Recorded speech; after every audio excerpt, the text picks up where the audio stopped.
outro fator é entender Quelle expérience est cette? Fondation Jean Jaurès. Penser pour agir. Bonjour Claude. Bonjour. Merci d'avoir accepté notre invitation dans le cadre de ces entretiens réalisés par la Fondation Jean Jaurès à l'occasion donc à la fois du cinquantenaire de 71 et du 40e anniversaire de l'accession de François Mitterrand à l'Élysée en 1981 après 27 ans de disette pour la gauche. Alors, inutile de te présenter, tout le monde te connaît à la Fondation et ailleurs. Néanmoins, je voudrais commencer cet entretien par 2-3 petites remarques. Une première remarque, finalement, il y a peu de mandats que tu n'as pas obtenus.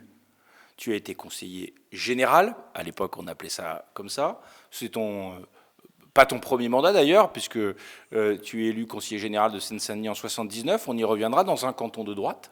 Tu vas prendre le canton, personne ne s'y attend d'ailleurs. C'est là où. C'est pour ça que je suis désigné. C'est pour ça que tu es désigné, comme souvent d'ailleurs. Hein, on envoie les petits jeunes à l'époque faire les dents dans les cantons dits imprenables. Tu es élu député 2 ans plus tard. Tu seras réélu sans discontinuer d'ailleurs. En dépit d'ailleurs de 93, on y reviendra.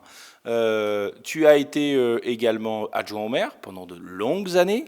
Tu as été maire de manière plus rapide, toute petite période, ce qui ne dénote pas ton manque d'attachement à cette commune du Pré, dont on sait tous l'attachement que tu y portes, mais les circonstances politiques ont fait que tu n'es pas resté maire plus longtemps. Tu as été président du conseil départemental, bien évidemment, on y reviendra. Général à l'époque. Général à l'époque. On y reviendra à la fois parce que c'est le fruit d'une longue bataille, d'une dure bataille politique, et puis tu as été également ministre. Finalement, il n'y a que le mandat de sénateur que tu n'as pas voulu. Voilà, tu étais député, donc tu n'as pas goûté aux joies. La suppression du Sénat. Voilà, c'est vrai. Tu n'as pas goûté aux joies du palais du Luxembourg, et tu n'as pas été non plus, même si tu l'as été élu, conseiller régional. Puisque tu as été élu conseiller régional en 2015 à l'issue de cette bataille qui a failli gagner, que tu as failli remporter, puisque Valérie Pécresse ne gagne que de à peine 60 000 voix, je m'en souviens bien de cette bataille électorale, et tu décides de rester fidèle à ton mandat, à tes mandats locaux, plutôt qu'au mandat régional. Donc une trajectoire politique longue et large. Et je voudrais, justement, parce que ce qui est frappant dans cette succession de mandats, c'est qu'au final, tu es toujours resté fidèle à ta Seine-Saint-Denis. Tu as habité là-bas, tu es arrivé là-bas, tu t'es installé là-bas, tu t'es fait comme homme, comme dirait l'autre, là-bas, dans ta vie professionnelle, dans ta vie personnelle, et tu es toujours resté en Seine-Saint-Denis, tu n'as jamais vogué, alors que c'était quelque chose finalement d'assez traditionnel que de parfois être amené sur d'autres terres électorales. Donc quel est ton rapport avec cette Seine-Saint-Denis ? Et revenons un peu d'un mot sur ces premières armes à la fin des années 70, au milieu des années 70, puisque tu adhères au Parti socialiste juste après la défaite de François Mitterrand en 74, me semble-t-il. Exact. Alors bon, j'ai raconté à plusieurs reprises ce parcours particulier. Donc nous rentrons de Tunisie avec mes parents, mon père rentre dans une agence immobilière, on lui trouve un 2 pièces au 32 rue d'Estienne-d'Orve, auprès de Saint-Gervais. Et ce que j'ai connu là-bas je l'ai beaucoup utilisé, m'a beaucoup servi pour mon raisonnement politique. C'est que s'il n'y avait pas eu l'école de la République et les services publics de l'État et des collectivités locales, je n'avais aucune chance de pouvoir saisir les opportunités que me présentait la vie. Je le dis souvent, il y a une prof de français qui a beaucoup joué, Madame Toulieu. Qui était à ta remise de la Légion d'honneur. Oui, et qui a été maire adjoint à Pantin, dans l'équipe de Bertrand Kern. Bon, si elle n'avait pas dit à mes parents qui voulaient m'orienter en formation rapide, professionnelle, j'aurais été certainement heureux. Ils voulaient que je sois mécanicien, parce qu'à l'époque, il y avait encore plus le mythe de la voiture qu'il n'existe aujourd'hui. Mais si elle ne leur avait pas dit il faut qu'ils fassent des études, j'aurais eu certainement une autre trajectoire. Je ne dis pas qu'elle n'aurait pas été heureuse, qu'elle ne m'aurait pas permis de m'en satisfaire, mais ça aurait été autre chose. Et surtout, il y a eu la ville du Pré-Saint-Gervais déjà. Ses colonies de vacances, sa maison des loisirs, sa maison des jeunes et de la culture, déjà Léo Lagrange. L'ensemble de ce qui permettait au monde des adultes de faire une bulle aimante autour de ses enfants, autour de sa jeunesse. Et ce message-là, je considère qu'il est toujours d'actualité, et peut-être encore plus dans ce département de la Seine-Saint-Denis, le plus jeune et le plus pauvre de France métropolitaine. Quand on voit cette jeunesse de toutes les couleurs, quand on voit les difficultés sociales auxquelles est confronté ce département, y compris dans le cadre de la Covid. J'ai en tête un excellent article du Monde qui démontre que ce n'est pas la densité qui tue, c'est la pauvreté. Paris est beaucoup plus dense que la Seine-Saint-Denis en termes d'urbanisme et on y meurt moins qu'en Seine-Saint-Denis. Et sans la Covid, on a 1 an et demi d'espérance de vie supplémentaire à Paris qu'en Seine-Saint-Denis. Donc, quand je vois cette population, sa jeunesse, son côté issu au niveau des parents et des grands-parents de tous les continents, de tous les pays, de toutes les religions, eh bien, je me dis que plus que jamais, la bataille républicaine, la bataille pour les valeurs de la République, pour démontrer que ce n'est pas simplement liberté, égalité, fraternité, qui font décoration sur le fronton de nos établissements publics, eh bien, ça se joue dans ce département. Donc, j'y suis resté et j'y suis très bien. Donc, tu y es resté, tu y es très bien, toujours d'ailleurs. Oui. La retraite politique n'induit pas forcément que l'on quitte son territoire où l'on a vécu pendant toutes ces longues années. Tu adhères au Parti socialiste en 1974. Alors, tu adhères après la défaite de François Mitterrand. Il arrive que l'on adhère après une défaite. Il est plus fréquent qu'on adhère après une victoire, le sentiment de victoire. Donc pourquoi cette adhésion après 1974, après cette défaite? Est-ce que cette défaite, tu la vis de loin, tu la vis de près, ou comment cela ça se passe-t-il? Alors, d'abord, nous avons été une génération, et à chaque fois, je vais essayer de faire la comparaison ou le parallèle entre ce que j'ai eu l'occasion de vivre et ce qui est en train de se passer. J'ai fait partie de cette génération qui a été nourrie par énormément d'éléments et de la vie politique nationale et internationale. Même si c'était en spectateur, parce que j'étais un peu jeune, il y a eu 68, il y a eu le Vietnam, il y a eu le Chili, il y a eu un certain nombre d'événements à la fois nationaux et internationaux qui nous ont amenés à être, nourris dans notre réflexion. Et je crois que ce qui a amené à la fois cet intérêt pour la création du Parti socialiste et pour le président Mitterrand, c'est cette espèce d'aboutissement. Il y avait un substrat qui avait été arrosé, qui avait été nourri, et d'un seul coup, on avait ce rayon de lumière qui permettait à cette plante de gauche d'éclore. Et puis après, il y a une partie de circonstances. Moi, je ne voulais pas adhérer au Parti socialiste. Le Pré-Saint-Gervais était une vieille ville SFIO où la moyenne de la réunion de la SFIO était assez élevée, et elle se méfiait de cette génération de 68 arts. Elle se méfiait, je me souviens de remarques. Il y avait eu à un moment donné, oui, vous apprenez l'international, parce que j'avais été animateur de centre de loisirs, vous apprenez l'international aux enfants des centres de loisirs. On ne l'avait jamais fait, mais après tout, je le regrette. Je le regrette. Et donc, il y avait cette méfiance, et j'avais décidé, moi, très tôt, quand je commençais à m'en sortir dans la vie, de rendre au Pré-Saint-Gervais ce qu'il m'avait apporté. Donc, j'avais pris la tête, dans le cadre de Léo Lagrange, de la Maison des loisirs et de la culture. Je croyais beaucoup, et je crois toujours, à cette idée de la culture émancipatrice. Et il y avait un maire adjoint à l'époque, SFIO, Robert Lévesque, qui est toujours vivant et battant encore aujourd'hui, qui était ce lien un petit peu entre... les anciens et les nouveaux, quoi. Voilà. Très marqué par la SFIO, très méfiant sur l'union de la gauche, mais qui entendait les aspirations dont nous pouvions être porteurs. Et donc, il a fait la campagne de 1974 Un jour, il me dit, tu sais, on manque de couleurs d'affiches, et j'ai collé des affiches. J'ai collé des affiches, bon, parce que on arrivait quand même au bout de ce que pouvait représenter la tentative de modernisation de Giscard d'Estaing, et puis parce qu'il y avait ce substrat que j'évoquais tout à l'heure. Et après, c'est un concours de circonstances. Le président Mitterrand, après sa défaite, avait décidé de parcourir la France. Et il était venu faire un meeting au Ciné 104 à Pantin. Et allez savoir pourquoi, il a accepté de répondre à des questions à la fin de son intervention. Et j'en ai posé une. Et à la fin, il est venu me voir en disant, jeune homme, quand on pose de telles questions, on ne reste pas sur le banc de touche, on rentre sur le terrain. Et je lui dis, écoutez, monsieur, on ne l'appelait pas, je ne savais même pas qu'il fallait l'appeler président à l'époque, parce qu'il était président du Conseil général.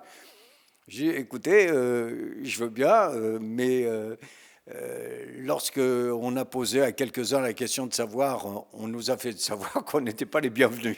Bon. Et Marcel Lebarge, qui était le premier secrétaire emblématique de la Seine-Saint-Denis, qui avait assisté à cette scène, il a dit, qu'est-ce que c'est, avec sa voix de centaure. Et dans les semaines qui suivaient, on m'a invité à une réunion du parti. Je ne pouvais pas dire non après de tels événements. Et voilà comment ça s'est fait. Franchement, je suis persuadé, et c'est pour ça que je fais le parallèle avec ce qui se passe aujourd'hui, que les générations qui, à un moment donné, arrivent dans la politique sont bercées par autre chose qu'un simple slogan. Il y a eu cet enrichissement collectif qui nous a fait partager une idéologie. D'ailleurs, c'est assez significatif que le premier de ces slogans, « Changer la vie », qui va être à l'origine de la première grande victoire des municipales de 77, correspondait tellement à cela. Il y avait ce triptyque déjà qui s'installait, qui me paraît extrêmement importante et qui manque terriblement aujourd'hui, il faut le reconnaître. C'est une idéologie, une stratégie de l'Union de la gauche et une personne pour incarner tout cela. Et je fais partie de cette génération bénie qui a eu l'occasion de rencontrer ces trois éléments qui nous a permis, pour bon nombre, d'accompagner cette vague. Nous avons eu des mandats, des carrières politiques, et je ne considère pas que ce soit un gros mot, mais c'était plus en accompagnant ce grand mouvement qui s'est dessiné et qui a duré, hélas, jusqu'à la dernière élection présidentielle. On y reviendra. 74, donc tu rentres au Parti socialiste, donc par cet effet de circonstance, en quelque sorte, que tu viens de nous relater. 1977, il y a les municipales. Tu y participes activement. Tu deviens secrétaire de section. Avant. Tu deviens secrétaire de section à quel moment? Au moment du congrès de Pau. Donc 75. Voilà. Donc congrès de Pau qui a été un congrès un peu particulier puisque c'est l'arrivée, c'est la fin de la réunification en quelque sorte, avec l'arrivée des assises, après les assises du socialisme, etc. Donc tu fais les municipales et en 79, c'est là où en fait démarre véritablement ce qui deviendra par la suite cette carrière politique dont tu rappelais à raison qu'il ne fallait pas en avoir honte de ce terme de carrière politique. Donc 79, tu deviens conseiller départemental et donc à ce moment-là, tu n'es plus simplement le secrétaire de section, l'adjoint. Voilà, il commence à y avoir une autre stature, y compris, j'imagine, dans, sinon l'appareil, en tous les cas, les à côté de l'appareil du Parti socialiste. Tout à l'heure, tu nous racontais en aparté ton appartenance à la FNESER.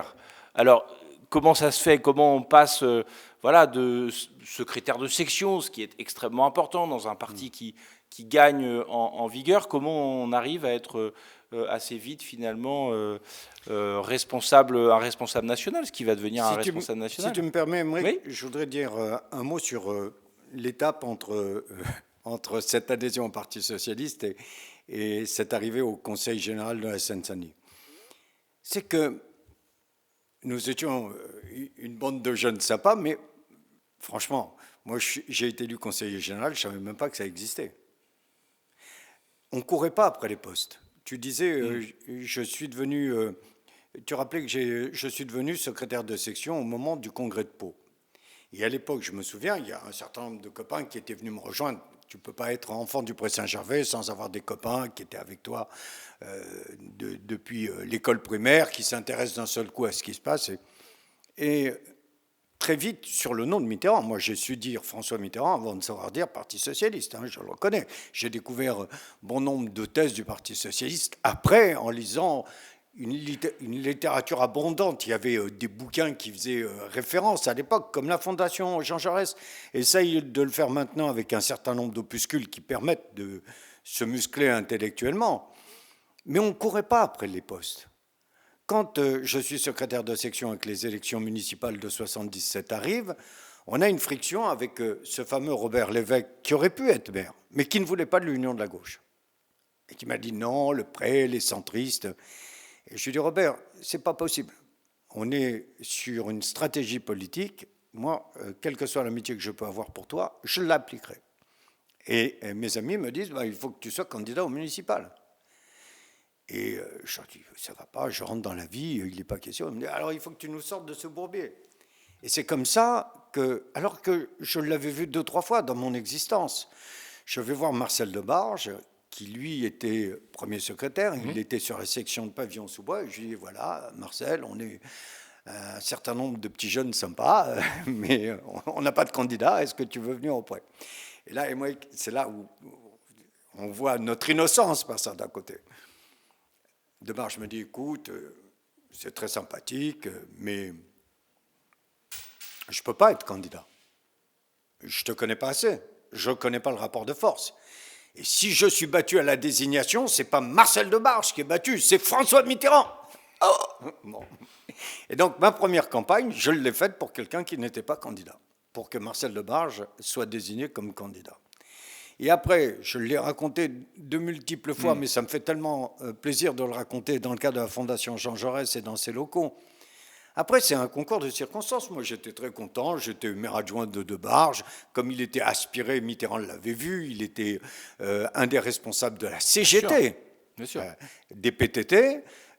Et donc, il passait beaucoup de temps avec la direction du parti. Donc, ça me donnait l'occasion de beaucoup préparer les décisions municipales. Ça m'allait très bien. Très bien. J'étais maire adjoint chargé de la culture et de l'information municipale. Bon.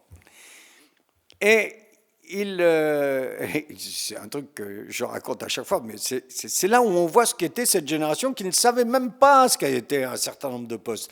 Mitterrand avait pris l'habitude de venir régulièrement, 1 à 2 fois par an, déjeuner avec Marcel Debarge au Pré-Saint-Gervais, au Puy-Reuilly. Ouais. Et un jour, il y avait une entreprise, Guital-Étienne, qui fabriquait les roulettes des caddies pour les supermarchés en particulier. Ils étaient en grève. Le Pré, 15 000 habitants, Mitterrand qui vient manger, tout le monde le sait. On a des salariés qui sont devant le restaurant, Mitterrand avec nous. Debarge, comme d'habitude, me dit Claude va voir. Alors, je reviens au bout de quelques minutes. Mitterrand me dit, dites-moi, jeune homme, comment avez-vous fait pour calmer cette troupe qui me semblait bien excitée? Je dis, écoutez, président, ce sont des salariés en grève du Pré-Saint-Gervais. Ils ont su que vous étiez là, et alors j'ai dit, ils m'ont demandé si vous pouviez aller leur dire quelques mots après votre déjeuner. Il me dit, alors? J'ai dit, oui. Mais comment oui? Je dis, vous êtes le premier secrétaire du Parti Socialiste. Et il me regarde avec vous voyez le regard ciselé de Mitterrand, il me dit, nous irons. Bon. À l'époque, la Seine-Saint-Denis PCPC, oui. Donc en 2 heures de déjeuner, ils ont trouvé un plateau d'un camion à mettre au milieu de la rue Carnot. Il y avait... Comment oublier des trucs comme ça? Et donc le responsable de la CGT prend la parole en disant, camarades, après s'être gobergé dans un restaurant de la grande bourgeoisie, Mitterrand a décidé de venir vous dire quelques mots. Et ne me demande pas pourquoi, si ce n'est le caractère qui est le mien. Je prends le micro et je dis, camarades, pour la vérité historique, François Mitterrand déjeunait là où déjeunait Georges Valbon hier. Et si vous insistez, je peux vous dire ce que Valbon a mangé et surtout ce qu'il a bu. Et le gars de la CGT, on arrête. Mitterrand parle, non, très bien. Moi, je me fais tout petit. Au moment où il part, je ne vais même pas le saluer. Je vois d'un seul coup la voiture qui s'arrête, de Borch qui dit Barthelone, Barthelone, Barthelone. J'y vais et Mitterrand me dit vous, jeune homme, si un jour vous êtes candidat à une élection, je viendrai vous faire un meeting. Et les premières élections qui arrivent sont les cantonales de 79. Personne ne voulait être candidat parce que c'était un canton qui était à droite. Et après, la droite, c'était le PC qui arrivait généralement comme candidat. Et nous, on arrivait facilement 3e ou 4e. Et je lève la main, je veux être candidat. Tout le monde me dit Barjot, celui-là. Bon. Et Mitterrand a respecté sa parole et il est venu faire le meeting. Et j'ai été élu. Et c'est vrai qu'à partir de là, il y avait tellement besoin de têtes nouvelles, d'une génération nouvelle, que c'était facile. On était aspiré quasiment par le vide, cette espèce de vide qui existait. Qui avait laissé la SFIO, en fait. Voilà, entre la SFIO dominante qui s'épuisait, et puis cette nouvelle génération dont on avait besoin à tous les niveaux. Alors, on va faire un petit bond dans le temps, si tu le permets. Tu as évoqué la puissance du Parti communiste en Seine-Saint-Denis.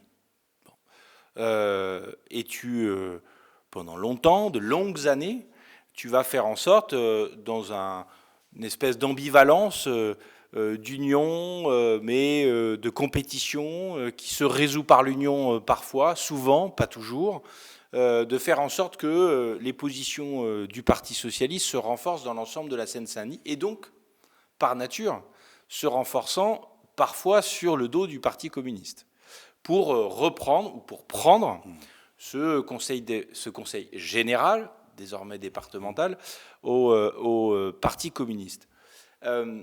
C'est quelque chose finalement d'assez classique, cette bataille entre le Parti communiste et le Parti socialiste, mais elle s'est évidemment focalisée dans quelques territoires, mais notamment celui de la Seine-Saint-Denis, compte tenu de l'histoire ouvrière, j'allais dire presque charnelle du Parti communiste, du lien du Parti communiste avec la Seine-Saint-Denis. Pourquoi cette, j'allais dire presque cette obsession, et comment le système Barthelone, même si tu n'aimes pas ce terme, mais qui t'est souvent le parrain qui t'est souvent reproché avec des connotations extrêmement désagréables. Mais il n'empêche qu'il y a cette volonté, cette capacité à mettre en place des hommes et des femmes, parce que il y a un moment, tu t'as parlé tout à l'heure d'une stratégie, d'une idéologie et d'une incarnation. Donc, y compris pour des élections départementales où, général, il y a besoin de cette incarnation. Juste un mot sur ce que tu viens de dire, le système, le parrain, etc. Sur les nouvelles générations, il ne faut pas qu'elles aient peur de ce genre, hélas, de comportement médiatique. Parce qu'on ne nous laisse pas le choix. Si je n'avais pas existé, on m'aurait dit, il n'a rien à dire et il n'existe pas. Le jour où on commence à exister, c'est inéluctable. Il y a toujours des personnes qui se sentent gênées. Alors d'autant plus quand il y a une confrontation politique comme celle que l'on vient d'évoquer. Moi, franchement, j'ai eu de très bons camarades qui étaient au Parti communiste. Je sais ce qu'ils ont pu représenter dans notre histoire collective et même pour ce département. Mais ils ont loupé tous les virages. Moi, je me suis intéressé à un moment donné. Berlinguer était venu faire un grand meeting sur la place de l'église à Pantin. Je m'y suis rendu. Parce que je voyais bien qu'il y avait quelque chose qui pouvait être incarné et qui pouvait permettre cette mutation du Parti communiste français s'il a accepté ce virage. Mais il y a eu trop de virages qui n'ont pas été pris et qui les ont amenés dans le décor par certains côtés. Très tôt, j'ai été marqué par les événements qui se sont déroulés en Tchécoslovaquie. J'ai été marqué par l'alignement qui était celui du Parti communiste français sur le Parti communiste de l'Union soviétique, il faut bien le dire. Et puis, j'ai commencé à vouloir me différencier lorsque, d'un seul coup, ils ont tenu un discours qui était à l'opposé de ce front de classe qu'évoquait le regretté Jean Popren. Il y avait cette idée de la classe ouvrière immuable et de la société et de la production et de la consommation immuable. Et c'est cela qui a été le déclencheur d'une différenciation que j'ai voulu assumer. il y a eu un élément très tôt qui m'avait amené à marquer là mon opposition musclée en séance du Conseil général. Le département avait fait une campagne incroyable. Aujourd'hui, on aurait du mal, il faudrait la retrouver. Non, messieurs les capitalistes, la Seine-Saint-Denis n'est pas un fromage. Et il y avait un rat sur un morceau de gruyère avec un chapeau à haute forme et un cigare. Et je me souviens, y compris de la discussion que j'avais eue avec Georges Valbon, en me disant, tu vois, ton problème, c'est que avec cette société qui voudrait laisser une place au service, tu veux transformer les travailleurs en larbins du grand capital. Et donc là, il y avait une telle différence en termes d'analyse économique, sociale, que j'ai commencé petit à petit à marquer mon opposition. Et c'est quelque chose qui est intéressant parce qu'on l'évoquait sur l'idée de l'incarnation. Je me suis servi de la plateforme que représentait le département pour faire entendre une voix qui existait très peu au niveau du département, sauf celle de Marcel Debarge. Bien sûr. Sauf celle de Gilbert Bonnemaison, qui avait été... Mais où il y avait plus socialisme municipal qui continuait à exister. Il y avait des îlots, Livry-Gargan, Bondy, malheureusement, que nous venons de perdre, quelques villes, Épinay, le Pré-Saint-Gervais. Mais d'un seul coup, j'ai participé d'une certaine manière à ce qu'une génération commence à se reconnaître dans un discours, dans une stratégie, qui est de dire moi je suis pour l'union de la gauche, élargie, puisque dès que j'ai voulu me lancer dans cette idée de il y a une alternative pour le département, j'ai voulu... Et qui n'est pas forcément à droite. Voilà, j'ai voulu tout de suite parler aux écologistes qui commençaient à apparaître. Je rappelle que nous avions essayé dès 92, sous la risée quelquefois de camarades du Parti socialiste, de proposer Fabius, Bérégovoy et moi aux écologistes l'entrée immédiate au gouvernement. Heureusement, Jean-Christophe Cambadélis a transformé ça après, mais on avait cette intuition. Et je me souviens, j'avais été les voir au congrès de Saint-Nazaire à l'époque, où mon interlocuteur était Wechter. Tu étais aux relations extérieures à l'époque. Relations extérieures. Et la chose intéressante que je n'oublierai jamais, c'est que dans les couloirs, j'ai croisé Voynet qui m'a dit « C'est vrai ce qu'on raconte dans les couloirs ?» Je dis « Oui, c'est vrai. » Bon. Elle me dit « C'est intéressant, mais ça ne se fera pas parce que je ne suis pas encore majoritaire au sein de l'organisation. » Bon. Et donc, là, déjà, sans le savoir... Elle avait raison. Malheureusement, elle avait raison. Et sans le savoir, il y avait déjà ce que j'évoquais sur la période de 1974, cette idée de dire il y a une stratégie de rassemblement avec les écologistes qui doit s'installer, il y a cette nécessité d'un discours politique, et notamment, ça s'est ressenti au moment où j'ai pris le département, où il y avait la volonté du Parti communiste de disqualifier les bobos. Bon, qui arrivait en masse, hein, notamment sur la première couronne de la Seine-Saint-Denis. L'exode immobilier. Ils étaient chassés déjà par les prix du foncier. Et il n'était pas question pour moi de dire sur cette partie de classe moyenne, les premiers, ce n'étaient pas des classes supérieures, hein, ceux qui arrivaient en Seine-Saint-Denis. Il fallait vraiment avoir envie d'y venir pour un certain nombre d'eux ou se sentir obligé, hein, pour avoir la pièce supplémentaire par rapport aux studios ou aux 2 pièces qu'ils avaient sur Paris. Et on a tenu ce discours de rassemblement et de vision plus moderne de ce que qui devait être appliqué au département. Et d'une certaine manière, cette idée qui avait jailli dans mon esprit déjà en 81 de tradition et modernité. Mais ça s'incarne aussi par des hommes et des femmes Bien sûr. Que tu détectes sur le terrain, que tu formes, que tu vas... C'est dans ce sens-là où certains ont pu parler du système Barthelone. Mais je le revendique dans tous les départements. Je le revendique. Combien de fois j'ai entendu, y compris de la part de la génération qui était avant la mienne, oui, en disant, mais tu te rends compte, tu mets des jeunes en place, ils vont te faire la peau. Je dis, mais chiche.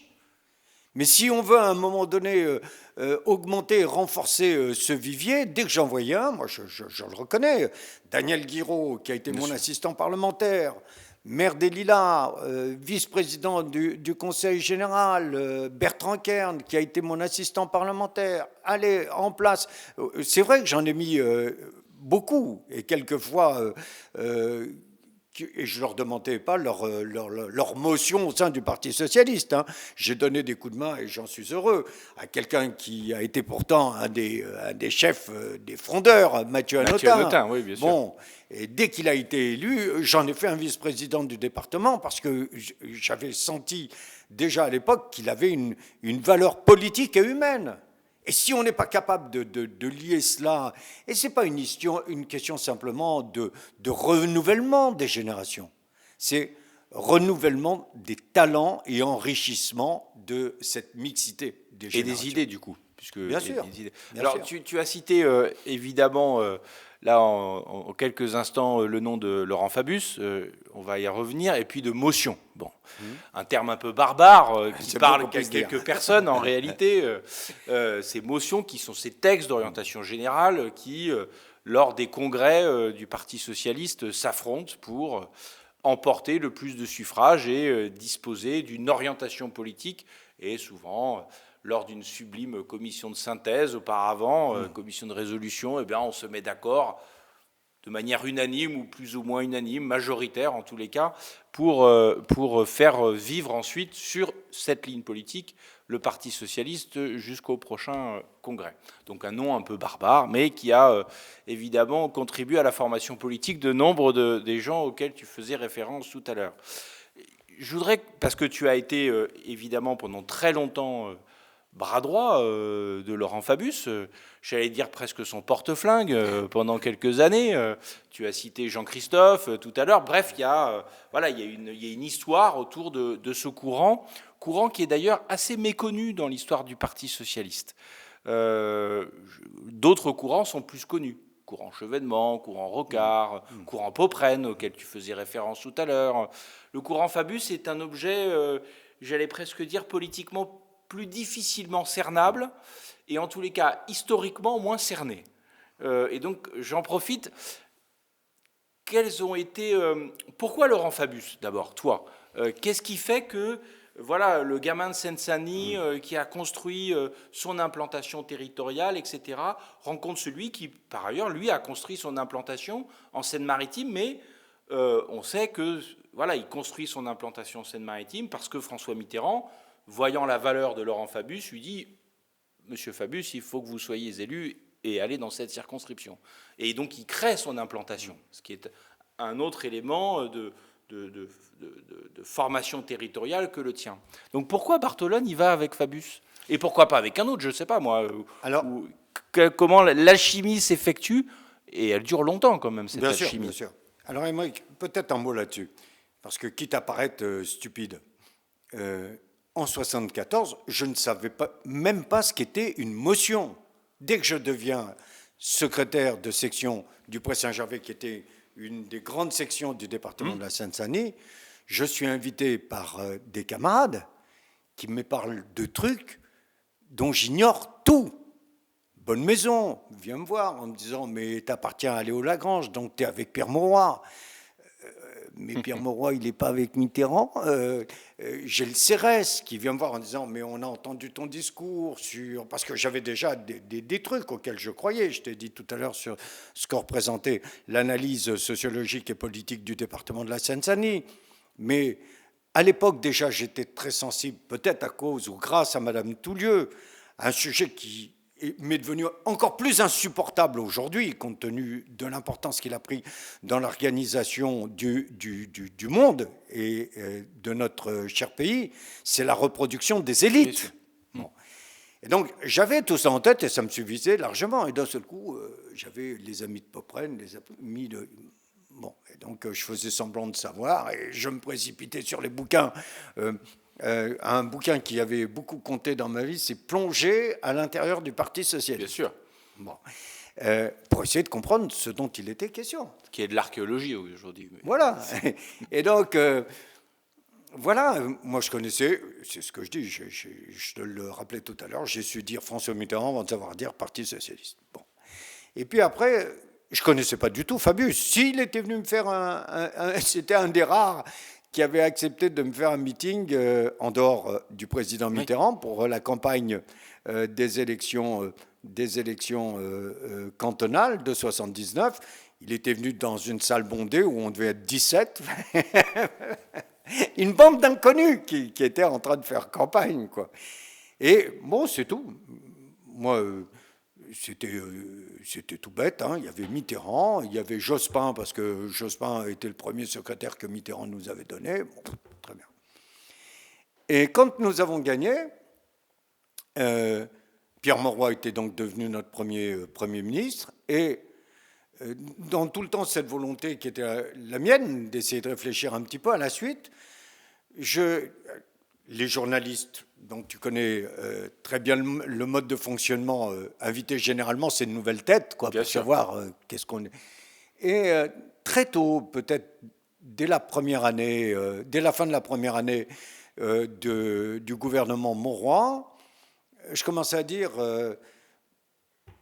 Mauroy était le Premier ministre de la tradition, il y aura un Premier ministre de la modernité. Quand on me disait qui il peut être, j'ai dit, moi je pense que ça peut être Fabius. Bon. Mais je n'avais eu aucune réunion avec lui, ni de discussion. C'était pas programmé, quoi. Pas du tout, ouais. Pas du tout. Et je me souviens de Joe Daniel, qui était au cabinet de Fabius, en tant que ministre. Alors, il était ministre de quoi à l'époque? Il devait être... Des Finances. Des Finances. Des Finances. Et quoi, du Joe Daniel, que je croise un jour, me dit « Ah, tu sais, Claude, Laurent Fabius avait un déjeuner de presse ce midi, et il y a un des journalistes qui dit « Mais il y a un député qui dit que vous allez être Premier ministre. » Fabius « Ah bon, qui ça ?» Et Joe Daniel me dit, malheureusement, je pense que ça n'arrivera jamais. 2 jours après, c'est arrivé. Et donc, Fabius était devenu Premier ministre. On s'envoyait des petits mots dans l'hémicycle comme on l'envoie. Bon, et après, c'est stupide à dire, mais c'est au moment du choc Jospin-Fabius que j'ai choisi mon camp. D'une certaine manière. Pour moi, théoriquement, il ne devait pas y avoir de différence. Je me souviens avoir dit ça à une réunion où je ne suis pas sûr que Lionel l'avait beaucoup apprécié. J'étais intervenu. On était 2 à être intervenus au cours de cette réunion de motion avant un comité directeur. Et j'avais dit, écoutez, on ne peut pas nous demander de choisir entre le premier secrétaire que Mitterrand nous a donné et le premier ministre que Mitterrand nous a donné. Et Jospin avait dit, pour le premier secrétaire, les militants ont voté. Pour le Premier ministre, ils n'ont pas voté. Bon. Et je ne suis pas sûr que ça n'ait pas créé une période de difficulté avec Lionel, qui s'est arrêté au moment où je suis rentré dans son gouvernement. Mais quelle que soit l'affection et l'admiration que j'avais pour notre premier secrétaire, Lionel Jospin, je me disais, là, on est dans une situation où, à la veille des élections de 86, bon, et c'est comme ça, vraiment comme ça. Au tout début, c'est une aventure. Je me souviens, quand Fabius devient Premier ministre, il nous réunissait à 4 pour le petit déjeuner avant chaque conseil des ministres. Et il y avait Jean-Marcel Bichat, Maurice Benassayag, Laurent Fabius et moi. Et voilà comment ça a commencé. Mais ça a duré longtemps. Oui. Ça a duré longtemps et vous étiez 4, comme dirait l'autre, mais après vous étiez un peu plus nombreux. Mais pourquoi? Parce qu'à partir de ce moment, je me souviens d'une discussion avec Laurent où il me dit pourquoi tu crois que j'ai autant de difficultés dans le parti? Et alors il y a des fois je me dis est-ce que je l'ai vraiment dit? Mais j'en suis persuadé de lui avoir dit. J'ai dit parce que Laurent, dans le parti, tu as poussé par les feuilles et pas par les racines. Et il me dit, mais est-ce que tu veux m'aider à prendre des racines? Ces racines, finalement. Voilà. Et du coup, à partir de 86, on a commencé une tournée incroyable de toutes les fédérations. On réunissait régulièrement par sympathie. des parlementaires autour d'un déjeuner vraiment très rudimentaire. Et voilà comment, d'un seul coup, on a commencé à élaborer des choses que Fabius avait eu l'occasion de dire, au travers d'une association, justement, Espace 89, Tradition et Modernité. Cette idée de dire comment peut-on, dans le cadre de cette mutation économique, dans le cadre de cette mutation sociale auquel nous assistons, dans le cadre de ces nouveaux enjeux, le fait du chômage de masse, l'apparition de l'insécurité, de la drogue, déjà de l'Europe et d'un début de mondialisation, quelle peut être la réponse d'un parti socialiste qui ne soit pas figé? Voilà, et ça a démarré comme ça. Alors ce qui est étonnant, c'est quand on regarde l'histoire de ce courant, puis on s'arrêtera là sur ce courant, mais parce que c'est un courant qui a joué un rôle extrêmement important dans la vie du Parti socialiste, qui a pesé jusqu'à un tiers du Parti socialiste. Donc ce n'est pas rien. Et pourtant, encore une fois, c'est une espèce de trou noir, quoi, des recherches encore historiques. Comme si il y avait des choses, voilà, comme si finalement il ne fallait pas tellement s'y intéresser. Bon, mais il y a, c'est ce que l'on a appelé à un moment donné le socialisme hôtelier. Tu te souviens de cette formule assez dure et assez méchante pour caractériser finalement ce que faisait toute responsable politique, c'est-à-dire que on avance dans les discussions autour, non pas forcément d'une bonne table, mais d'un moment où on peut discuter tranquillement. Donc cette puissance de la présidence de l'Assemblée nationale, puisque Laurent Fabius est président de l'Assemblée nationale, comme tu le seras par la suite d'ailleurs, au travers donc de cette puissance. Mais ce qui est frappant, c'est que ça se crée, tu le dis, au travers de la volonté de moderniser la tradition, en quelque sorte, de l'élargir à de nouveaux objets politiques. Tu nous faisais référence tout à l'heure au vert. Et puis, ça s'achève, entre guillemets, avec cette séparation très nette par rapport au traité constitutionnel de 2004-2005. Bon. Et où là, on a l'impression, non pas d'un tête à queue, parce qu'il y a une certaine cohérence, mais en tous les cas, qu'à un moment donné, l'objet politique disparaît, s'affirme plutôt par rapport à cette volonté d'adapter le discours socialiste. Bref, qu'on passe d'un Fabius très finalement moins parti socialiste que parti démocrate. Tu te souviens, c'était même lui-même le disait, il faut transformer la gauche américaine. Alors la gauche américaine, c'était les rocardiens, les affreux rocardiens. Ah non, on y avait eu droit vous y avez eu droit au moment du congrès de Rennes. Alors que Rocard était lui-même allié avec Jospin, donc il y a des raccourcis marrants. Et voilà, cette espèce, comme s'il y avait, qu'on a un peu le sentiment, quand on n'y était pas, qu'il y a une espèce de tête à queue un peu en 2004-2005 par rapport au traité constitutionnel. Ce qui n'a sans doute pas été vécu comme tel par vous quand vous étiez autour de Laurent pour prendre cette décision. Donc comment t'expliques cette espèce d'évolution de 86 jusqu'au traité? D'abord, il y a une chose, il faut qu'on soit très clair. Moi, je pense réellement que ce qui se déroule au début autour de Laurent Fabius, c'est qu'il y a cette idée il y a une personnalité. Déjà, soyons clairs, on voyait bien que le président Mitterrand n'allait pas faire 5 mandats. Bon, on était tous dans l'idée il faut qu'il soit réélu en 88, mais on voyait bien, c'est d'ailleurs y compris dans les propositions que je peux faire d'un seul mandat, ou même de 2 quinquennats. On voit bien que le premier quinquennat s'arrête à la 3e année et le 2e quinquennat s'arrête 6 mois après la réélection, parce que les gens se projettent voir le soir même de la réélection. Voilà. Donc, moi, j'essaye, peut-être aussi par mon âge et par le fait que j'ai pris beaucoup de distance par rapport à l'engagement politique qui était le mien d'une manière électorale. Militante. Voilà. Donc, au départ, on avait cette idée de tradition et modernité, d'adaptation de la société aux enjeux du siècle auquel nous étions en train de participer. Après, je ne suis pas dupe.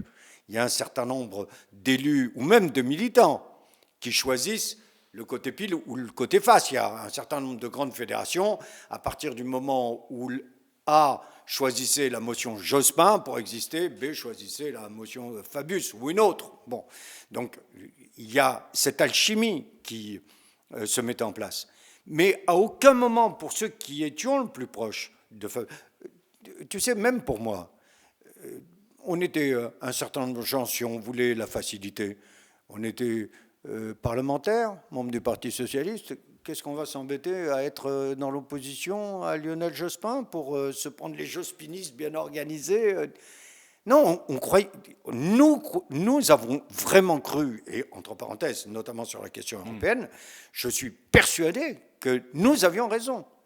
Quand Fabius, au congrès de Bordeaux, fait un texte et prend la parole sur l'éco-développement, c'est encore un truc.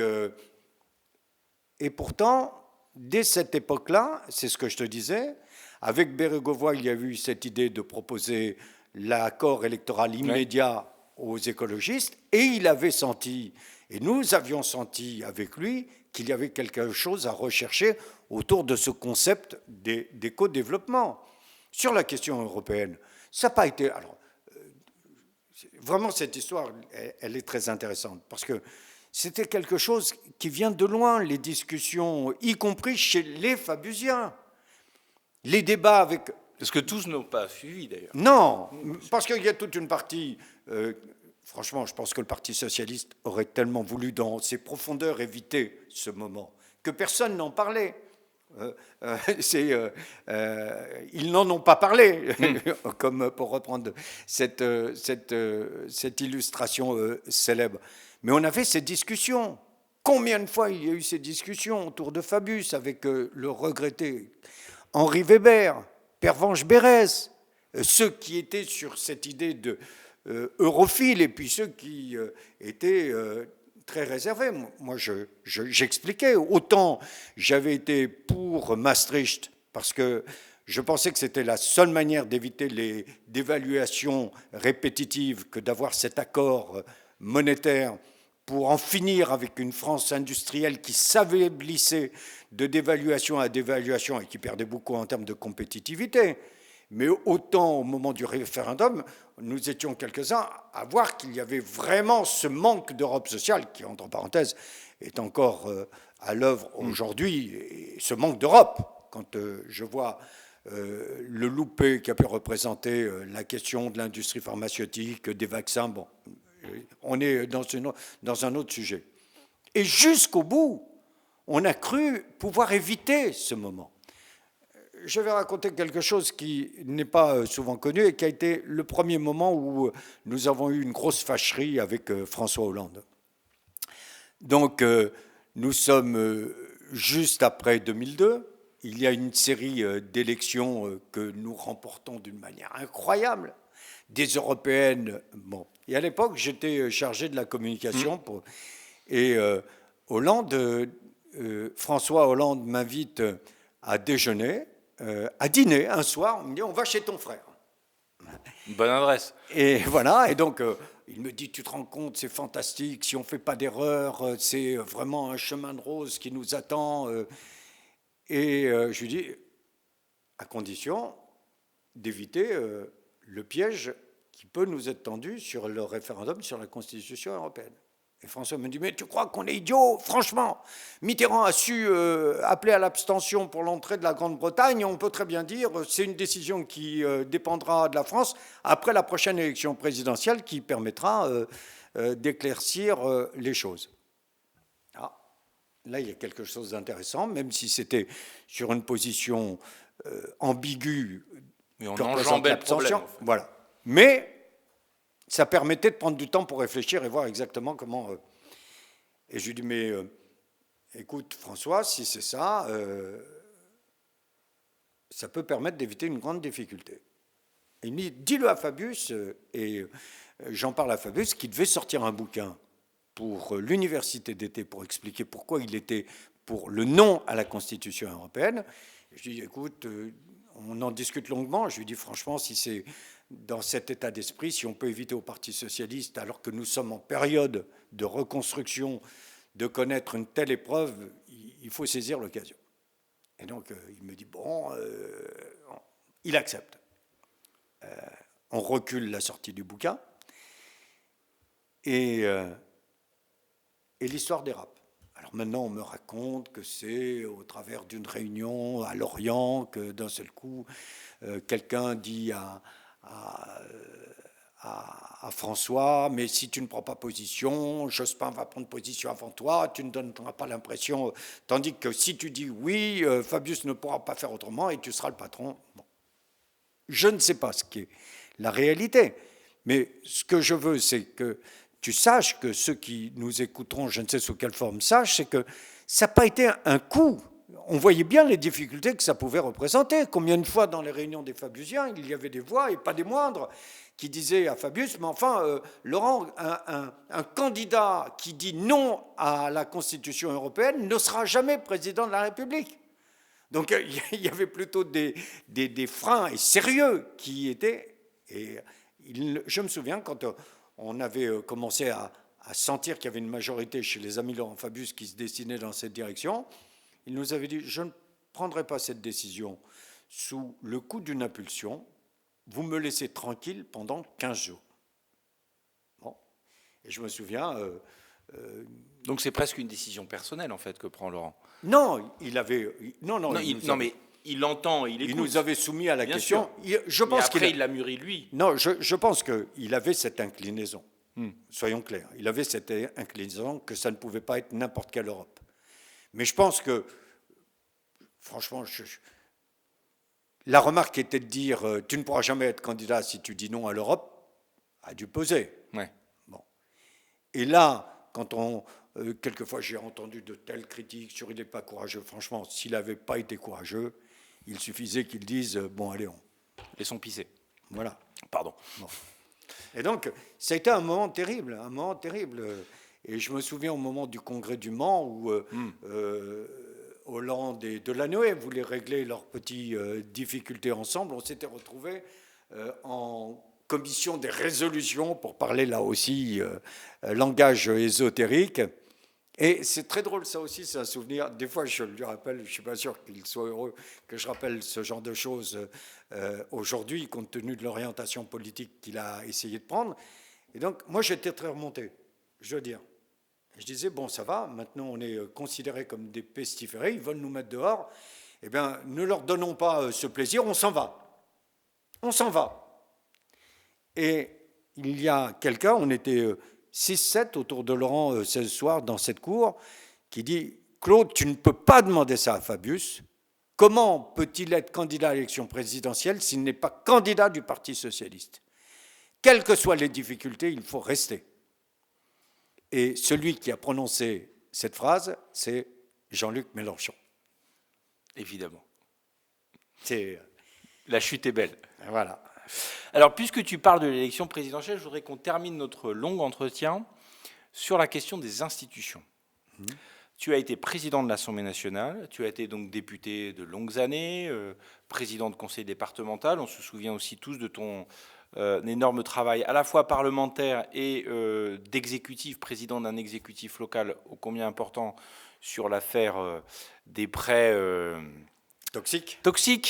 Tu as mené une rapporteur d'une commission parlementaire qui avait d'ailleurs produit un rapport voté à l'unanimité. À l'unanimité. Ce qui est pas chose fréquente à l'Assemblée, et encore moins sur ce type de sujet, preuve que l'ensemble des parlementaires étaient bien conscients des difficultés que ça avait pu amener, voire du scandale que ça avait été.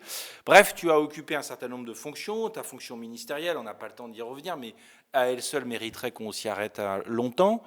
Donc tu as une diversité des points de vue. Or, ce qui est frappant, et tu as participé, donc tu le rappelais, aux aventures qui débouchent sur l'élection de 80, qui débouchent sur la réélection de 88, et sur cette aventure Fabius, qui ne débouche pas sur une victoire présidentielle, mais en tous les cas qui a pendant longtemps structuré la vie politique française, et en tous les cas celle du Parti socialiste en particulier. Et on a quand même toujours un peu le sentiment, y compris lorsque tu étais président de l'Assemblée nationale, d'une gauche qui ne sait pas trop comment se positionner par rapport à ces institutions. Avec cette espèce de mythe d'un âge d'or du parlementarisme français, ce refus de la prééminence de l'élection présidentielle, alors que pendant 20 ans, tu as été celui qui a porté quand même certes un courant idéologique, certes une vision du monde, mais aussi une incarnation, donc l'élection présidentielle. Comment maintenant que tu es retiré des affaires, que tu as pris encore plus de recul qu'auparavant, Comment tu vois ce rapport de la gauche française avec les institutions, et y compris aujourd'hui, C'est terrible. Nous avons participé à les malmener. D'abord, on ne s'est pas rendu compte que la Constitution devait mériter une réflexion globale et qu'à la toucher par petits bouts, eh bien, on l'a déséquilibrée totalement. On ne s'est pas rendu compte, y compris de notre propre responsabilité. Quand Jospin, au congrès de Grenoble, annonce le quinquennat et l'inversion du calendrier, à la surprise générale, quasi générale, bon, peu de gens étaient. Ça fait pourtant un succès de congrès, mais on ne voit pas toutes les conséquences que cela peut avoir. Quand on fait le non-cumul, pour gagner un congrès, il fallait dire le non-cumul, mais le non-cumul, sans rééquilibrage des institutions et sans répondre à la question régime parlementaire ou régime présidentiel, ça donne malheureusement le résultat auquel on assiste aujourd'hui. Et du coup, c'est ce que j'ai essayé de faire en tant que président, dans le cadre de la commission que nous avons présidée avec l'historien Michel Vinocq, d'essayer de redonner un petit peu du sens. Moi, je continue à dire que où on choisit le régime présidentiel, et c'est une organisation, où on choisit le régime parlementaire, et c'en est une autre. Et dans le cadre du régime parlementaire, le non-cumul s'impose, parce que là, il y a un véritable contrôle du Premier ministre et du gouvernement. Dans le cadre d'une assemblée qui ne sait pas exactement quel est son point d'utilisation, surtout avec tout ce que nous avons fait subir, je vais essayer de développer tout ça. Je vais reprendre dans l'ordre. Franchement, un gouvernement qui a eu un pouvoir exceptionnel, et on ne s'en est pas rendu compte, c'est celui de Lionel Jospin. Il était responsable devant le Parlement, et les parlementaires avaient le Premier ministre qui entendait et qui mettait en place la politique qu'il souhaitait, quelles que soient les difficultés que nous avons connues. Entre parenthèses, ce gouvernement a eu beaucoup plus d'importance, et Lionel a eu une importance que l'on sous-estime. J'ai eu l'occasion de lui dire. Je lui dis, Lionel, tu sais, on a tous connu la génération Mitterrand, mais on ne s'est pas rendu compte qu'il y a eu une génération Jospin, parce qu'elle ne s'est pas appelée génération Jospin. Elle s'est appelée génération du remords. Et au nom de ce remords, on nous a tout pardonné, entre l'élimination de Lionel et la victoire de François Hollande. Mais au soir de cette victoire, cette génération du remords a dit, on a payé de notre dette, maintenant démontrez-nous ce que vous savez faire et ce que vous pouvez faire. Et on n'a pas su. Et malheureusement, on n'a pas tiré toutes les leçons de cela. Et moi, vraiment, s'il y a un moment où je me suis rendu compte que ce choix était indispensable, c'est à la lumière de ce qui s'est passé, notamment sur la période du gouvernement Jospin. Et je le dis, quels que soient les moments où il y a eu une tension entre le gouvernement et sa majorité, mais il y avait débat, on nous demandait notre avis, on discutait, et on savait qu'à un moment donné, ça rejaillirait. Et là, on le voit bien, j'écoutais encore Édouard Philippe ce matin, qui essayait de justifier l'existence de la fonction du Premier ministre. Non, dans le cadre du quinquennat, c'est malheureusement Sarkozy qui a raison, le Premier ministre en est réduit au rôle de collaborateur. Un autre élément dont on n'a pas vu ce que pouvait représenter comme affaiblissement du militantisme et comme changement total infligé à nos institutions, c'est la primaire citoyenne. Mais enfin, le jour où on a une primaire citoyenne, surtout comme celle que nous avons connue la dernière fois, à quoi sert le militant, si ce n'est à l'amener à être supporter au moment des élections municipales et colleur d'affiches? Qu'est-ce qui arrive? On lui dit, tu désignes pas le candidat, tu travailles sur le projet du Parti socialiste, mais une fois le candidat élu, il dit, écoutez, j'ai été désigné par une base bien plus importante que les seuls militants du Parti socialiste, donc mon programme, c'est le mien. Oui, Claude, mais tu sais très bien que la primaire, c'est pas elle qui affaiblit les partis. C'est parce que les partis étaient affaiblis que naît l'obligation de la primaire. Que, mais justement, tu as tout à fait raison. 2010-2011, pourquoi ça a... Est-ce qu'on accepte d'un seul coup de dire,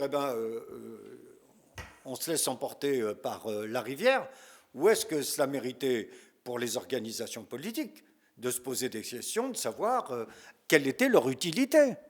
Moi, je pense que, souviens-toi, il y a quand même un grand philosophe qui avait écrit tout un raisonnement sur la fin de l'histoire. Je pense que nous n'avons pas mesuré, c'est pas le bas de Godesberg qui nous manque, c'est qu'on n'a pas vu ce que pouvait représenter, après la chute du mur et l'effondrement du bloc soviétique, cette idée que, finalement, c'était la finance et l'économie et les multinationales qui prenaient le pouvoir sur la politique. Enfin, aujourd'hui, si on demande à la nouvelle génération qui a le pouvoir, le Premier ministre ou Google, je connais sa réponse. Bon. Or, tu as raison, c'est en constatant l'affaiblissement qui était le nôtre que l'on a dit, eh ben, on va demander aux autres de choisir à notre place.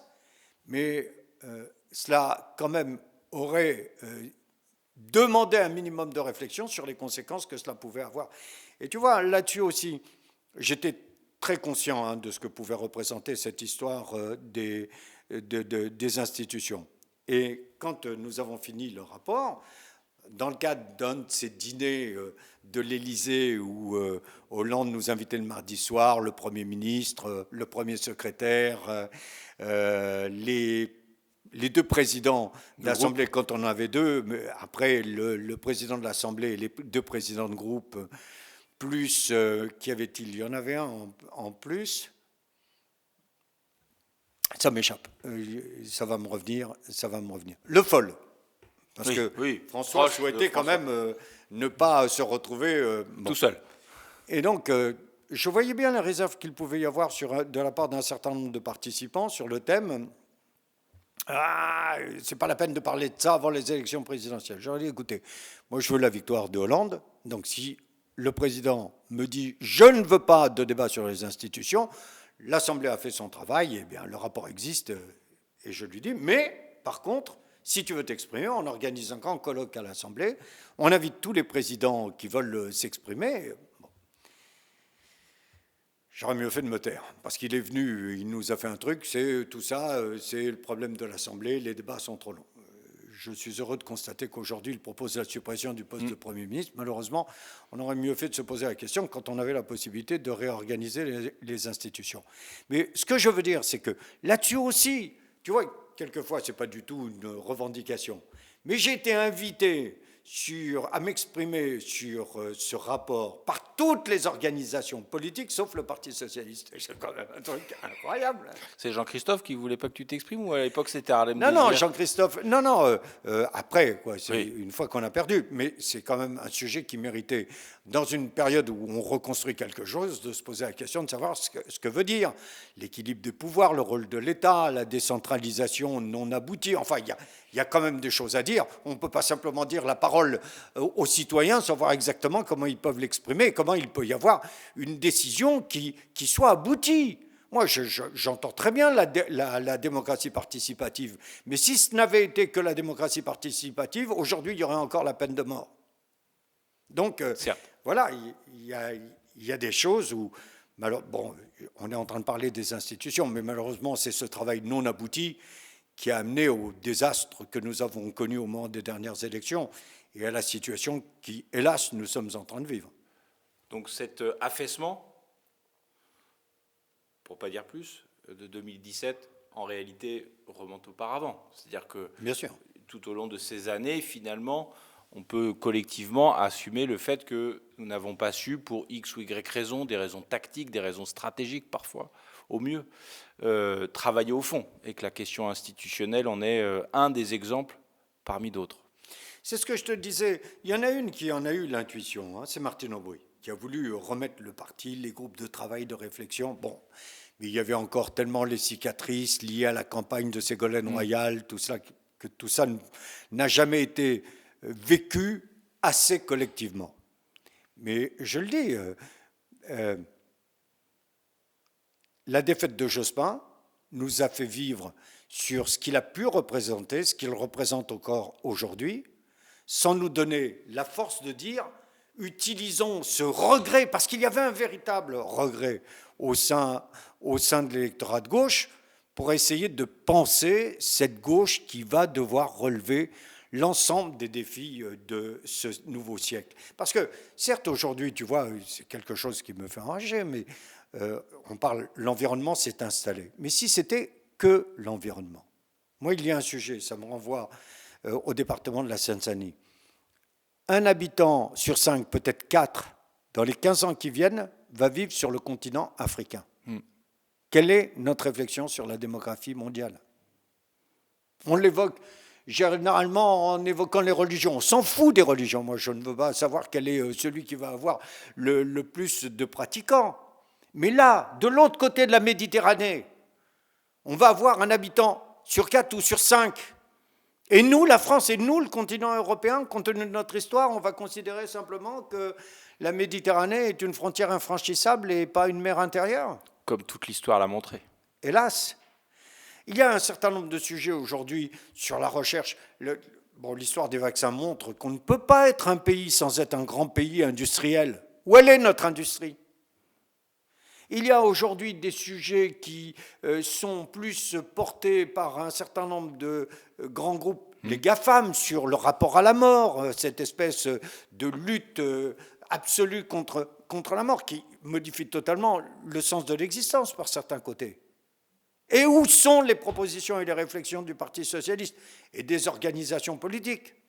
Le jour où on n'a plus rien à dire, on n'existe pas. Finalement, les électeurs, ils ont raison.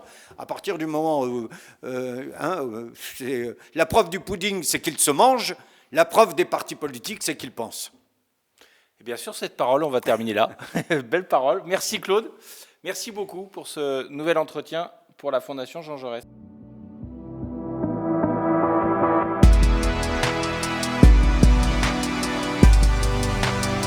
Fondation Jean Jaurès.